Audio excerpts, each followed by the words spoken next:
அப்ப பிள்ளைங்களுக்கு சொல்லிக் கொடுக்க வேண்டிய முதன்மையான செய்தி என்ன செய்தி நாம சொல்லிக் கொடுக்கணும் அப்படின்னு கேட்டோம்னா, திருமறை குர்ஆன்ல சூரா லுக்மான் அப்படின்னு சொல்லி போட்டு ஒரு அத்தியாயம். மாஷா அல்லாஹ், அல்லாஹ்வுடைய பள்ளிவாசல்ல பிள்ளைங்களும் இருக்கிறீங்க,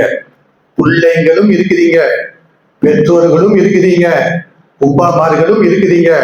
உங்களுக்கு அல்லாஹ் சொல்லக்கூடிய செய்தி என்ன? திருமறை குர்ஆன்ல சொல்லக்கூடிய வசனம் என்ன? சூரா லுக்மான் அப்படின்னு சொல்லி போட்டு ஒரு அத்தியாயம் இருக்குதுமா. சூரா லுக்மான். லுக்மான் என்பவர் பெரிய நபியா? நபி கிடையாது. லுக்மான் என்பவர் பெரிய ரசூலா? ரசூலும் கிடையாது. அப்ப ரசூலும் கிடையாது, நபியும் கிடையாது. அவர் பெயரால ஒரு அத்தியாயத்தை அல்லாஹ் திருமறை குர்ஆன்ல வைத்திருக்கிறான். என்ன? சூரா நூஹுன்னு இருக்குது. நூஹ் இறைத்தூதரின் மேல ஒரு அத்தியாயம் இருக்கிறது. சூரா இப்ராஹிம் சொல்லப்பட்ட ஒரு அத்தியாயம் இருக்குது. இப்ராஹிம் நபி அலைஹிஸ்ஸலாத்து வஸலாம் அவர்கள் இறைத்தூதர், எனவே ஒரு அத்தியாயம் இருக்கிறது. சூரா ஹூதுன்னு சொல்லப்பட்ட ஒரு அத்தியாயம் இருக்குது. சூரா முஹம்மத் சொல்லப்பட்ட அத்தியாயம் இருக்குது. இந்த வரிசையில சூரா லுக்மான் என்ன, அவர் நபியா? அவர் பெரிய இறை தூதரா? ஒண்ணுமே கிடையாது. உங்களை மாதிரி என்னை மாதிரி சாதாரண ஒரு மனிதர், நம்மளே மாதிரி ஃபேமிலியோடு வாழ்ந்த, நம்மளே மாதிரி உழைக்கக்கூடிய, நம்மளே மாதிரி ஒரு ஜான் வயது இருக்கக்கூடிய ஒரு நல்ல மனிதர். அந்த நல்ல மனிதரின் பெயரால ஒரு அத்தியாயத்தை அல்லாஹ் இறக்கி வைத்திருக்கிறான் என்றால் அவர் என்ன அப்படி புண்ணியம் செஞ்சாரு? அந்த நல்ல மனிதர் அவர் செய்த புண்ணியம் என்ன, அவர் செய்த நன்மை என்ன? ரெண்டு விஷயம் தான். ஒரு 5-6 வசனத்துல என்ன செய்யணும்? அல்லாஹ் ரப்பல் ஆலமீன் அந்த மெசேஜ் நமக்கு சொல்லித்தாரான். அது என்ன செய்தி? லுக்மான் தன்னுடைய மகனுக்கு செய்த உபதேசம். அந்த உபதேசத்தை அல்லாஹ் பார்க்கிறான். ஒரு தகப்பன் பிள்ளைங்களுக்கு இவ்வளவு அழகாட்டு உபதேசம் செய்யறான்னா, அப்ப அதையே ஒரு வசனம் மட்டும் இறக்கி வைப்போம், அதையே ஒரு அத்தியாயம் மட்டும் இறக்கி வைப்போம் என்பதாக சொல்லி அல்லாஹ்வுடைய ரசூலுக்கு லுக்மான் என்கிற ஒரு பெயரால ஒரு அத்தியாயத்தையே அல்லாஹ் இறக்கி வைத்திருக்கிறான். லுக்மான் தன்னுடைய மகனுக்கு செய்த உபதேசம். என்ன உபதேசம் பண்ணாரு? தன்னுடைய மகனை உட்கார வச்சு, மகன் சொன்னோம்னா மகன் மட்டும் கணக்கு எடுக்காதீங்க, பொம்பளை பிள்ளைங்களும் தான். இன்னைக்கு பொம்பளை பிள்ளைங்களுக்கு சரியான இஸ்லாத்தை சொல்லி கொடுக்காததுடைய விளைவுதான் பார்த்துக்கிட்டு இருக்கோம், கண் முன்னாடி பார்த்துக்கிட்டு இருக்கோம். ஆம்பளை பையனை ஒரு கட்டுப்பாட்டுக்குள்ள வச்சுக்கிடலாம். இன்னைக்குள்ள சூழ்நிலைக்கு ஆம்பளை பையன் இருக்கிறான் பாருங்க, அவனை கொஞ்சம் அப்படியே தட்டி தட்டி தட்டி ஒரு மாதிரியா பாதுகாத்துக்கிடலாம். பொம்பளை பிள்ளைங்க இருக்கிறாங்கல்ல, தாறுமாறான நடவடிக்கையில இறங்க ஆரம்பிச்சுட்டாங்க. அல்லாஹ் நாடின சில நல்லடியார்களை தவிர, அல்லாஹ் நாடின சில மேன்மையான மக்களை தவிர, சில ஒருத்தன் கட்சி ஆரம்பிச்சான், ஒரு தோணாந்துருத்தி ஒருத்தன் கட்சி ஆரம்பிச்சான். அந்த கட்சியை ஆரம்பித்ததற்கு பிறகுதான் நமக்கு தெரியுது நம்ம சமுதாயத்துல நிறைய மௌகீக நம்பிக்கைக்குள்ள மக்கள் எல்லாம் இருக்கிறாங்க. நம்ம சமுதாயத்துல 189% மக்கள்கிட்ட போய் இஸ்லாம் போய் சேரவே இல்லை. பொம்பளை பிள்ளைங்களுடைய அனாச்சாரத்தை நீங்க பாத்தீங்கன்னா சுபஹானல்லாஹி ஜல்ல வஅலா, இது எல்லாம் எங்க கொண்டு போய் விடுது? அந்த பிள்ளைங்க சின்ன பிள்ளைங்களாட்ட இருக்கும் பொழுது அல்லாஹ்னா யாரு, ரசூலுனா யாரு, நீ ஏற்றுக்கொண்ட மார்க்கம் என்ன, இதை சொல்லி கொடுக்கல. சொல்லி கொடுக்காததுடைய விளைவு எங்க பேரிச்சு தெரியுமா? பொம்பளை பிள்ளைங்களுடைய அனாச்சாரங்கள்லாம் ஒரு நடிகனுக்காக வேண்டி தேர்தல் பிரச்சாரம் பண்றாங்க.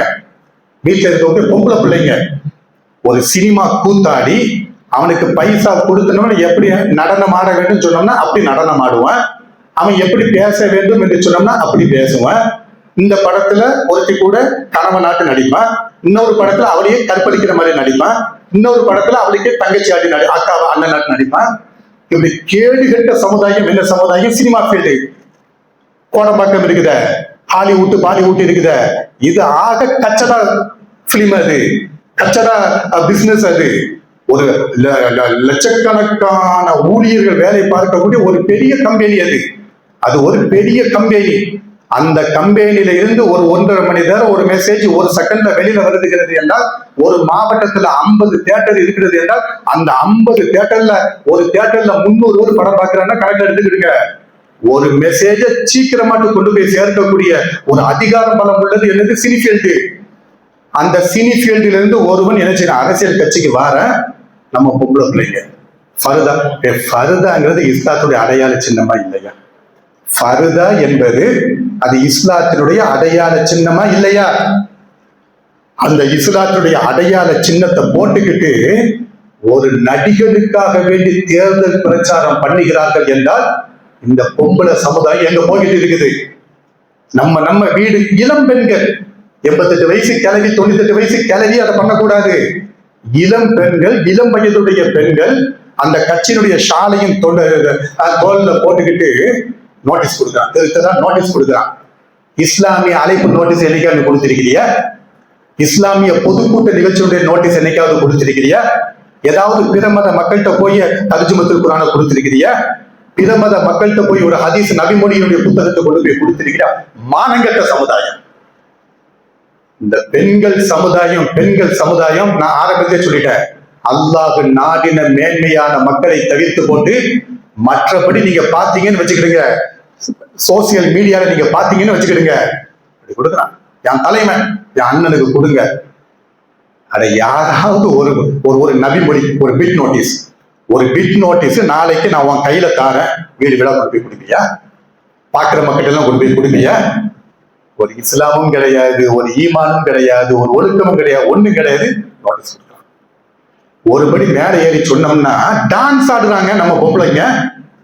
ஃபர்தாவை போட்டுக்கிட்டு முஸ்லிம்கள் அடர்த்தியாக வாழக்கூடிய காயல்பட்டணம், கடையநல்லூர், தஞ்சை மாவட்டம், இப்படி மொஹல்லாவா இருக்கிறாங்களே அந்தந்த சமூகத்துல நின்று டான்ஸ் ஆடுறாங்க பொம்பளை பிள்ளைங்க.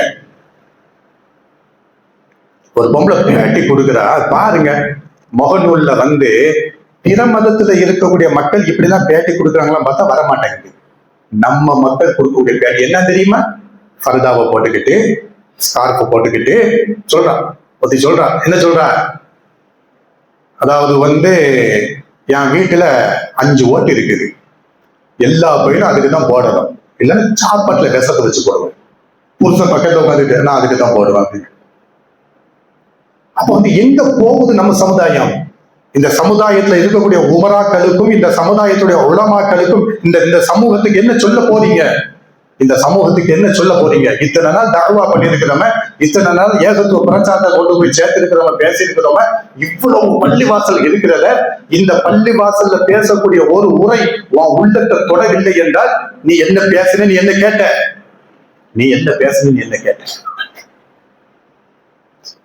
ஒவ்வொன்னையும் பார்க்கும் பொழுது ஈமான் என்பது அறவே இல்லாத மாதிரி தெரிகிறது. ஈமான் என்பது ஒரு பொம்பளை சொல்றா, அதாவது கண்ணு இருக்குது இல்லையம்மா, கண்ணு, இந்த கண்ணு அந்நிய பெண்ணை பார்த்து விட்டால் கண்ணு செய்யக்கூடிய விபச்சாரம்.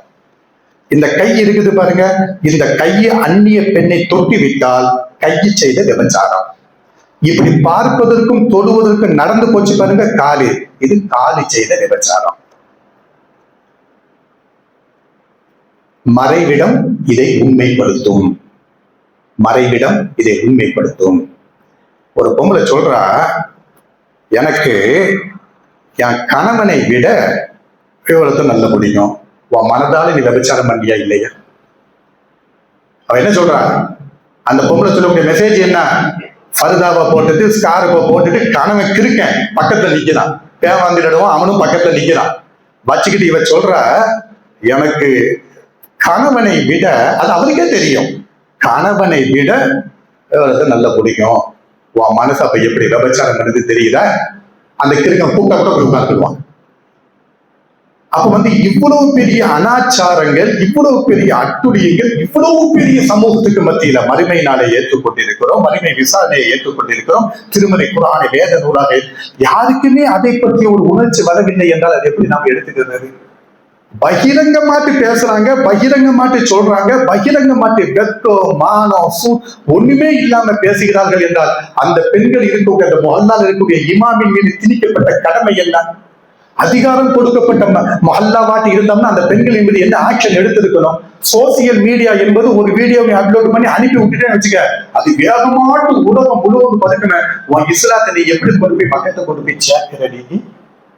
உன் இஸ்லாத்தை நீ மக்கள்கிட்ட கொண்டு போய் எப்படி கொண்டு போய் சேர்க்கிற?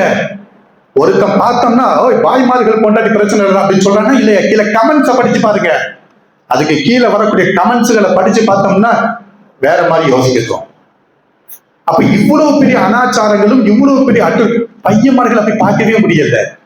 பையன்மார்கள் நம்ம அகத்தை நான் சொன்னேன், பையன்களை ஓரளவுக்கு தட்டி தட்டி கட்டுப்படுத்தி வச்சுக்கிடலாம். பொம்பளை பிள்ளைங்க தலை திரிக்க போக்கிட்டு இருக்கிறாங்க. ஏன்?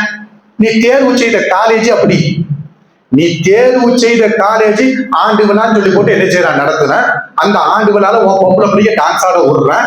உன் வீட்டுக்குள்ளார ரூம் கதவை சாத்தி போட்டு ரூமுக்குள்ள உட்காந்துட்டு ட்ரைனிங் எடுக்குது. அங்க உட்காந்து ஆண்டு விழால டான்ஸ் ஆடிட்டு இருக்குது. நீ சேர்ல உட்காந்து ரசிச்சுட்டு இருக்கிற. இதுதானே சப்ஜெக்ட்? அட இதுதானே சப்ஜெக்ட். உன் பள்ளிக்கூடத்துல 7ஆம் கிளாஸ் படிக்கக்கூடிய பையன் டான்ஸ் ஆடுறான். 7ஆம் கிளாஸ் படிக்கக்கூடிய பொம்பளை பிள்ளை ஸ்டேஜ்ல இருந்து டான்ஸ் ஆடுறான். நீ வந்து பள்ளிக்கூடத்துல ஆனுவல் டே நடக்குது போய் பார்த்து கை தட்டி சிரிச்சது. இதுதானே சப்ஜெக்ட். 7ஆம் கிளாஸ்ல கத்து கொடுத்து 7ஆம் கிளாஸ்ல ஆடுனா கல்யாணம் முடிஞ்சதுக்கு பின்னாடி சொல்றேன் இவனை விட இவன் தான் எனக்கு பெருசா தெரியுது.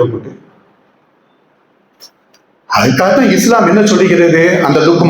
அந்த லுக்குமான் அவர் தன்னுடைய பிள்ளைகளுக்கு சேர்ந்த அந்த உபதேசத்தை திருமறை குர்ஆன்ல அல்லாஹ் சொல்லி காட்டுகிறான். எப்படி சொல்லி காட்டுகிறான்? லுக்குமான் என்கிற நல்ல மனிதர் தன்னுடைய பையனை உட்கார வச்சு பேசுறாரு. எப்படி பேசுறாரு? யா புன்னைய இன்னஹா இன்தகு மிஸ்கால ஹப்பத்தின் மின் ஹர்தலின் ஃபதகுன் ஃபீ ஸஹரத்தின் அவ் ஃபீஸ் ஸமாவாத்தி அவ் ஃபில் அர்தி யஅதி பிஹல்லாஹ் இன்னல்லாஹ லதீஃபுன் ஹபீர். என்ன அர்த்தம்?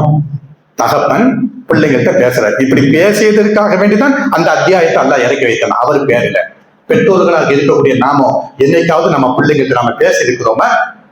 லுக்குமான் பேசின மாதிரி நாம பேசி இருக்கிறோம்னா? ஒரு விஷயத்தை நல்லா விளங்கிக்கிடுங்க. ஒரு விஷயத்தை ஆழமாக மனதுல பதிய வைத்துக் கொள்ளுங்க. இப்ப இருக்கக்கூடிய நம்ம பிள்ளைங்க இப்ப நம்மளை அண்டி வாழ்ந்து கொண்டிருக்கிறார்கள். நம்மளை சார்ந்து வாழ்ந்து கொண்டு இருக்கிறார்கள். பாப்பா சட்டை வேணும்னு சொல்லிட்டு பாப்பாட்ட கேட்கிறான். பாப்பா வாகனம் வேணும்னு சொல்லிட்டு பாப்பாட்ட கேட்கிறான். பாப்பா எடுத்து கொடுக்குறாங்க. பின்னாடி ஒரு காலம் வரும்.